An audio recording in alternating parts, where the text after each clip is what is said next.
Hello, beautiful people. Happy Monday, March 15th, the last week of winter.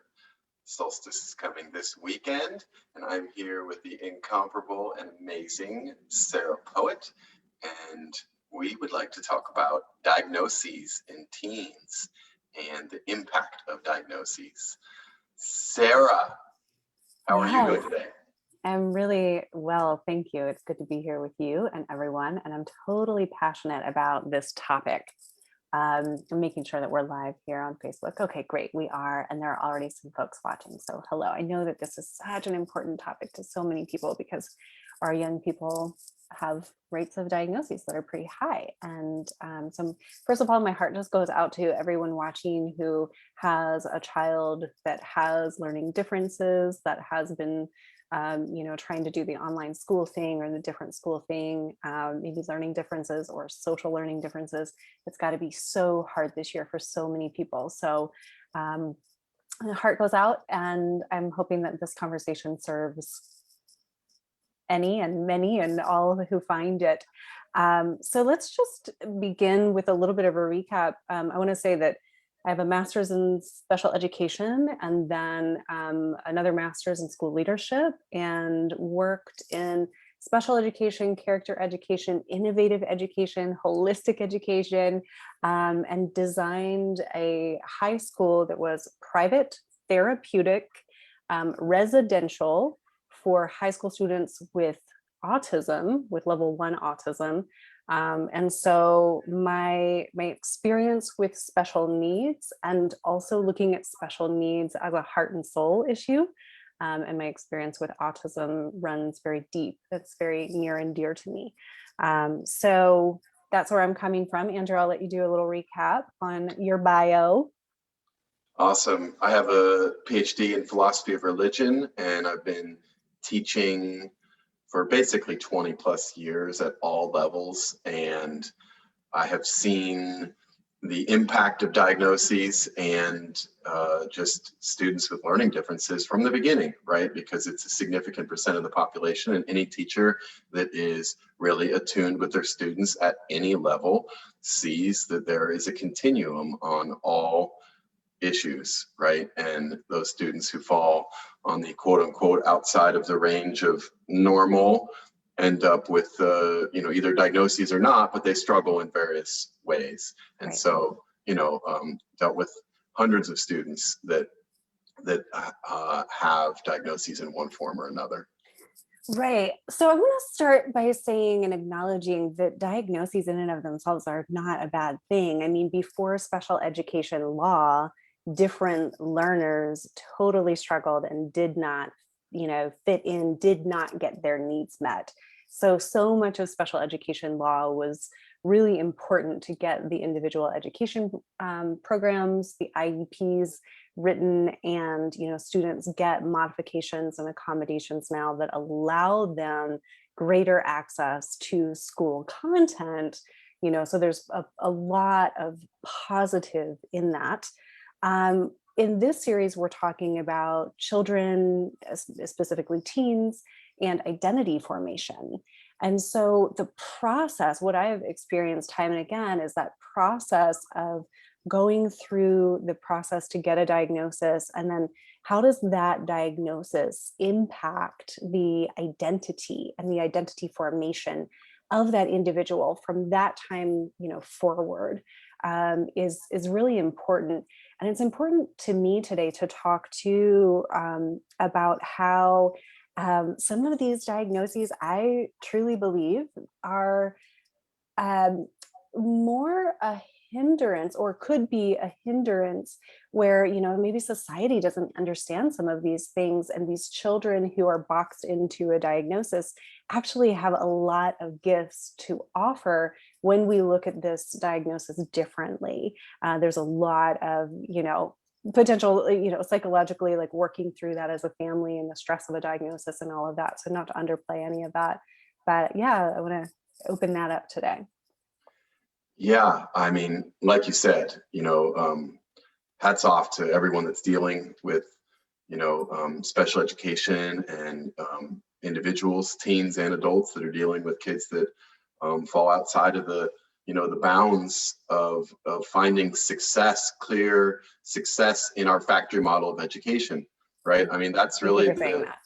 Just thank that's you for saying that. Yeah.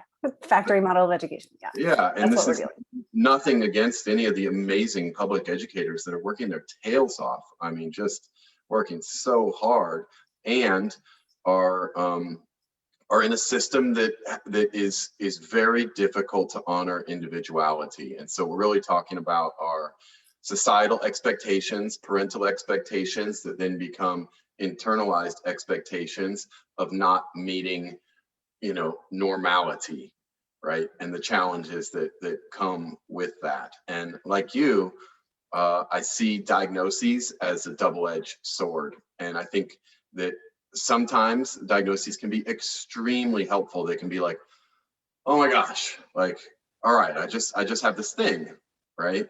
And they can be really relieving, and you can get the individual support that you need, and you can figure out what support you need. And the diagnoses also can become kind of like an albatross on somebody's neck, both in terms of their own identity and in terms of attaching themselves to a label that then inhibits them from working through whatever challenges that we're born with, right? Whatever challenges we're born with, and whatever we develop, whatever challenges we develop are the challenges that we have to face.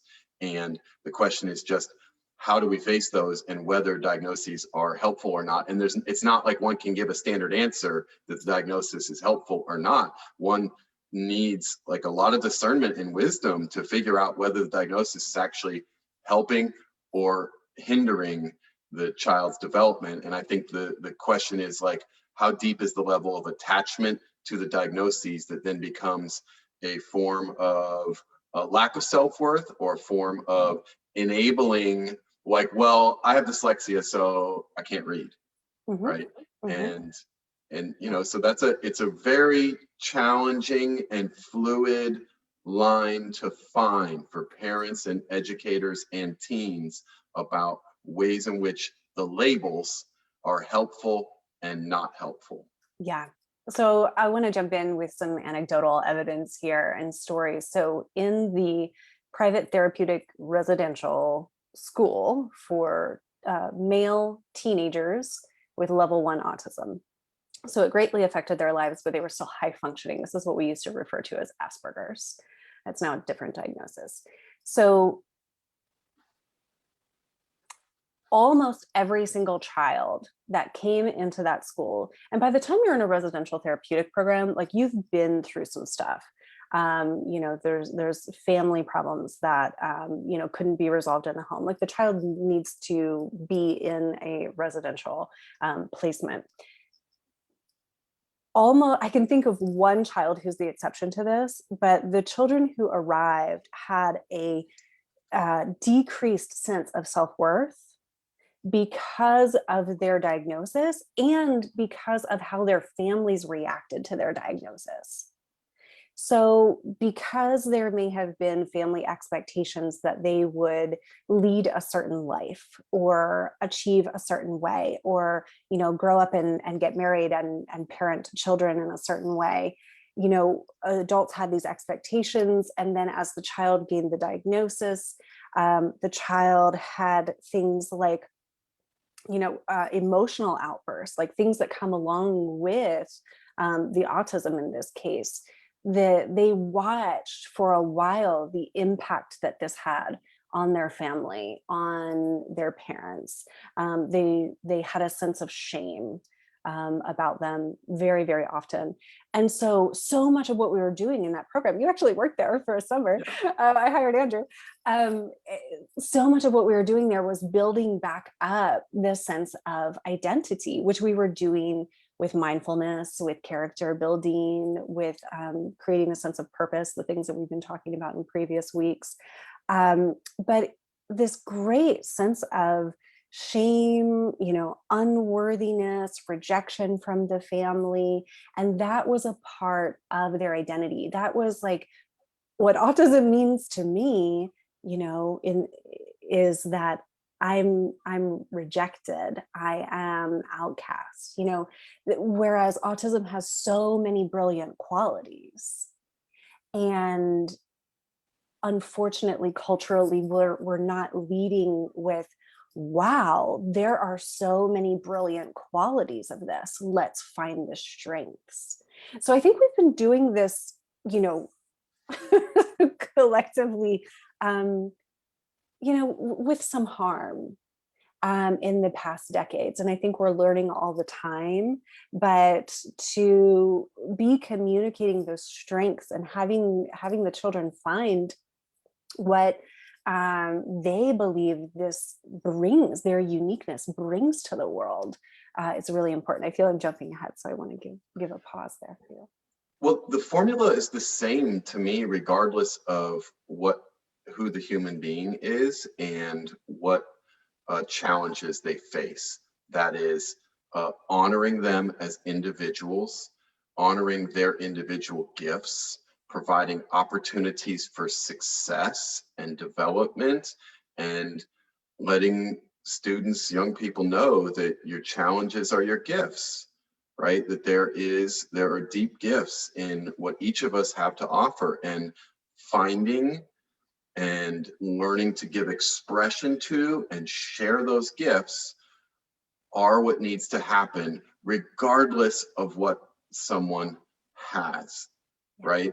And so this is the challenge in a society that has so much expectation, right? And young people grow up with so much expectation. I mean, it starts when you go to the pediatrician, at 9 months, and the pediatrician's like, well, okay, are they making animal noises, right? Are they making noises? And you see like young mothers come out of these things like, oh my gosh, like I'm gonna buy all the stuffed animals and I'm gonna just like work on the animal noises because my kid's not like where they're supposed to be right now. Yeah. And it's just really difficult in a model where there is, hey, these are where all 6-year-olds are supposed to be. Right. These are where all 7-year-olds are supposed to Right. be.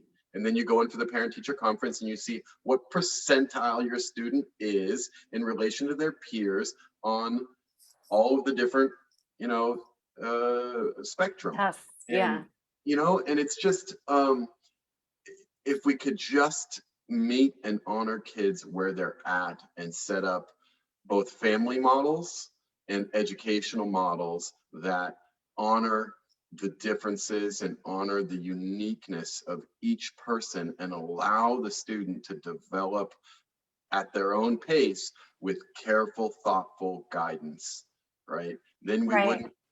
we wouldn't need to separate out all kids who have X diagnosis and go to this program here, right? That anytime we can get people like mixed, the virtues at Aspire High, we had students that were very strong diagnoses. And boy, I tell you, the positive impact that these students have on the quote unquote normal kids is just astounding, right? And to put these kids with just other kids who have this diagnosis or other kids that are in special ed, what a disservice to them and disservice to the other kids too, because it again creates this idea of expectation and normalcy, and the gifts that these students have to offer the group, right, are not honored when we just pull kids out, right? And it's just, we're in a challenging bind, right? And I think parents need to not be afraid to make significant choices of, okay, I'm gonna homeschool my kid, or I'm gonna do something different. I'm gonna find a different environment if my child is not thriving in this environment. Because people can find success and pathways to success so many different ways. Right. And when you opened Aspire High, which was an alternative high school, before COVID, everything was in person.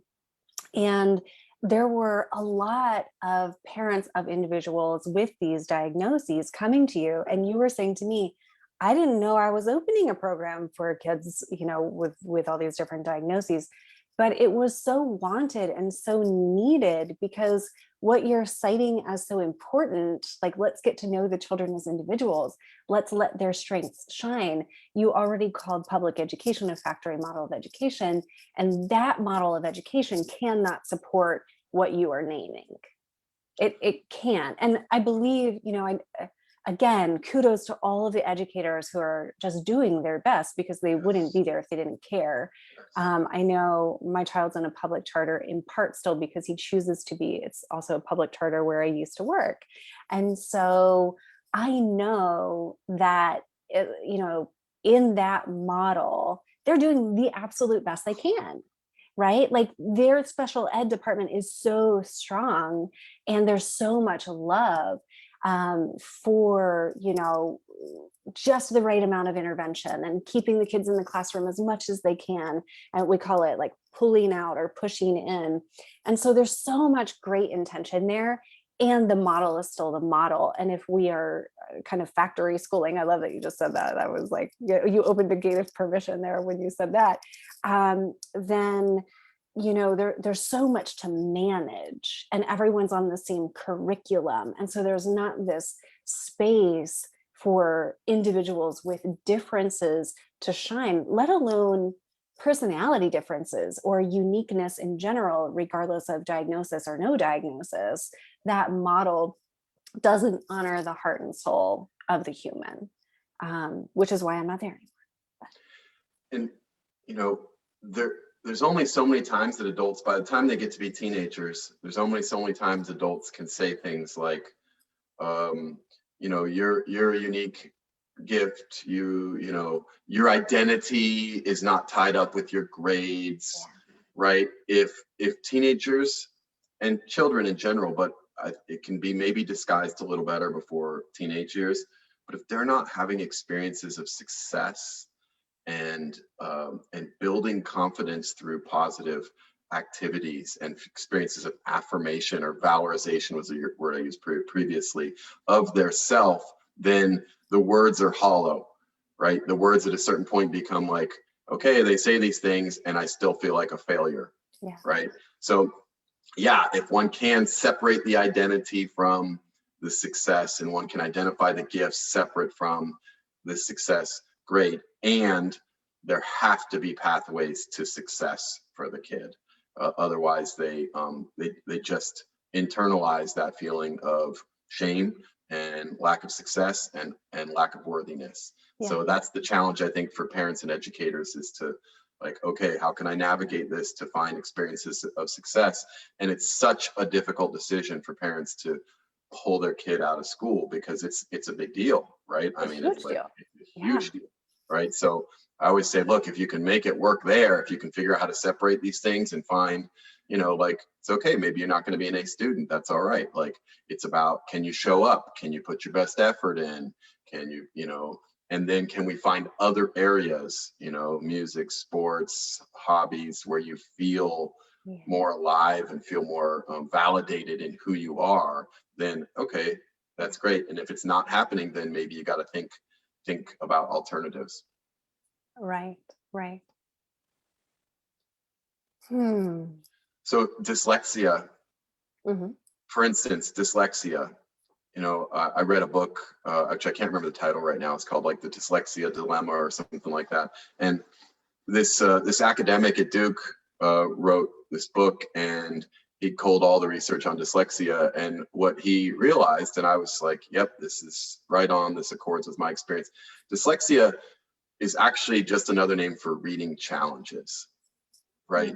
There's so many different things that fall under the umbrella of dyslexia, from trouble processing script to brain issues, to processing issues in the brain, to attention issues, to depression, anxiety can also show up as like struggles with reading if it hasn't been a part of the family culture. But this author basically argued that dyslexia was not actually a helpful label for a student, because it doesn't give you really any information other than this person has reading challenges, right? And so that, I think, is just one example of the way that the label, maybe that's a helpful label to say the child has reading challenges, or maybe it's not. And determining that is not something that comes with the label or not the label. Right. Yeah, well, okay, so the world is changing. I'm just going to go there. Like we're changing. I mean, I think this time in history and COVID is just letting us see like there's so much that hasn't been working in the status quo, and the educational system is a part of that. So, the educational system, sometimes by just like numbers and pressure and like what they can handle, is a system of conformity.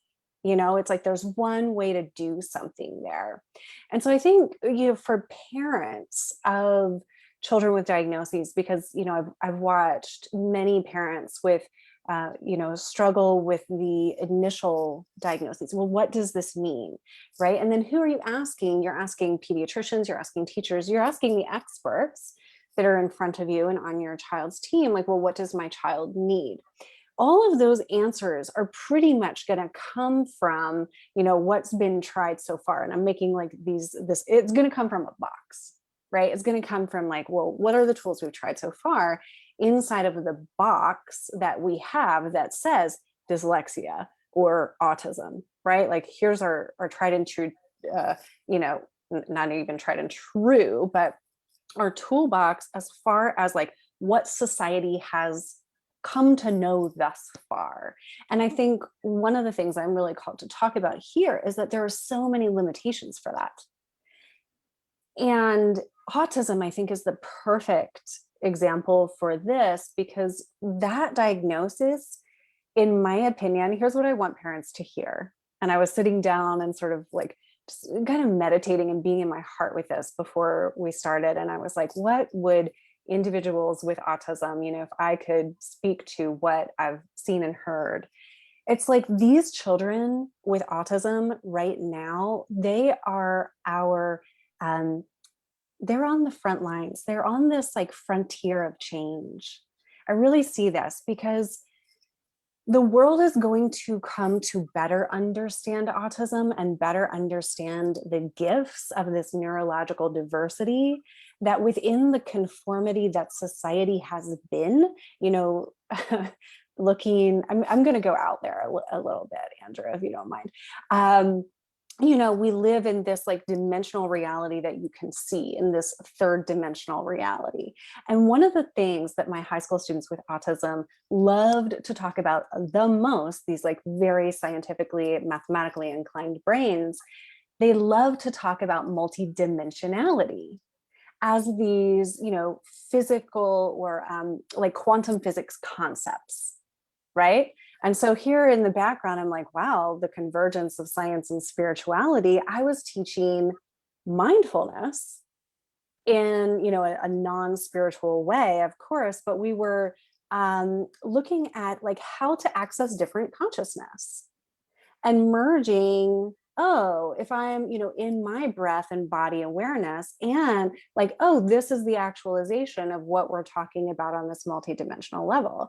So these creatures, these human creatures, beings have come in, as far as, this is in part my just opinion and experience, is they've come in with a greater understanding than our third dimensional reality can handle. And our schools and our doctors and medical systems are built in a third dimensional reality that's outdated, quite frankly. And so here you have these innovators coming in, and they're interested in these bigger concepts. And what do we say to them? We say, no, here are your accommodations so that you can conform and sit in a chair and listen just like everybody else. So autism, historically, for the last, I'm going to say 40, 50, 60 years, the interventions have primarily been how to fit in to a social structure, because as we know, the social implications of autism can be steep. And so we've gone, oh, wait, the interventions for this are to conform. How do we get these individuals back into conformity? And it's like, no. These are leaders in new thought. So let's follow them. And I want to give a huge shout out to one woman that I know, and I've interviewed her for my podcast. It was last May of 2020, Rose Madeline, and people can find her on Facebook, but she's the mother of a child with autism. And when she began to learn about this and follow her child, everything changed. He went from nonverbal to verbal very quickly. I can't remember the number of days, but it was incredible. So if we began to follow, it's like if that child's heart can spark and that soul can spark, and we as the older people who are like, you know, a little bit harder to change at this point potentially, if we can start watching and saying, well, what is this unique individual trying to show me with their interests, with their talents? You know, and that's what Rose does. Her child is very interested in sound frequency.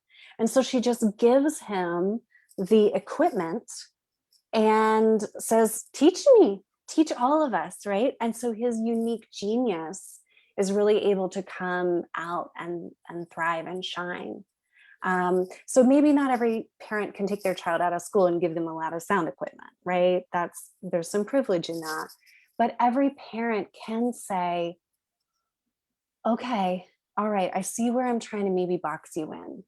I see where this is a challenge to me because this isn't what I expected it to be. This diagnosis is rocking my world. But I'm gonna see you as a teacher and as my teacher and my leader, and I'm going to give space and watch and allow this like beautiful genius and uniqueness to arise. Thank you, Andrew, for listening to my very That well. was that was really beautiful, Sarah. Thank you. And as you were talking, I kept just thinking, be willing to think outside the box, Yeah. right? Is that, when you go within the box, you're going to get advice about how to conform within the box more often than not, And there are, I'm a student now who's, out of high school and feeling like he's behind, right? Like he's not, he's maybe going to start college when he's 20 instead of 18, feeling behind. And he's got these expectations of what he's supposed to be doing. And those expectations are really like holding him back from just honoring who he is and where he's at, and that his journey is a different journey, and that maybe a four-year university is not the journey. Maybe going to work on a farm. Maybe there's just so many different options for how to develop in this world. And that I think all of us, the problem with young people with diagnoses is not the young people, it's the adults and the societal expectations that then make this, that creates tension and suffering around, unnecessary suffering around not conforming. And I think that parents ought to be willing to at least entertain any idea. Okay, let's just explore like what might be a good option, either for schooling or for how can I follow this child's interests at a really deep level? How can I tune in? How can I attune to what their gifts are and help them locate them and bring them out, right? Yeah, absolutely. I was remembering in preparation for this talk, I was remembering the process of an IEP meeting, which is the special education meeting in public schools and in public charters where I've worked. And I've worked in 2 different states, so of course I don't know what it's like everywhere. But again, I worked in a really innovative school, and the IEP program is again put in place for children to have support, and it is legal paperwork. I mean, it's a legal process. And when you're going through, the main thing that you want to get out of that meeting is like, how are we accommodating the individual and how are we modifying the curriculum if that's needed? And I was like, how do these children feel? And most of the time I could remember it, like they knew that they were very well loved by the people in the room. But that framework, that paperwork, it gives this little box for talking about the student's strengths. So for about, a little tiny fraction of the meeting, we would go around and we would just glow and like try to fill this child up with what their strengths are. but the reason that they were there is like to accommodate for all the things that they can't do, inside of that. So yeah, working to reframe this. I love what you're saying about like give them the opportunities to just know who they are and thrive. And it's so, like I said, these kiddos are on the front lines. I mean, we are changing our culture to be more accepting and to, follow the innovators and respect the innovators. But many of these kids who have been coming through these systems and still are, because I think we live in a really progressive area, but there's plenty of places that are still doing it very traditionally, where the child is not recognized for all of their divine uniqueness. So, well, I want to check in with you about, there have been a lot of people watching this video, Andrew. I've been checking Facebook and no one's left any questions, but this was a big topic. So again, deep bow to all of the parents and teachers who are navigating this right now. Andrew and I both work with teens and identity formation privately, allowing them to be just as they are and nurturing their, I like this phrase, divine uniqueness that I keep saying, so I'll say it again, because these children are assets. The system is broken. They are not broken. So Andrew, what closing thoughts do you have?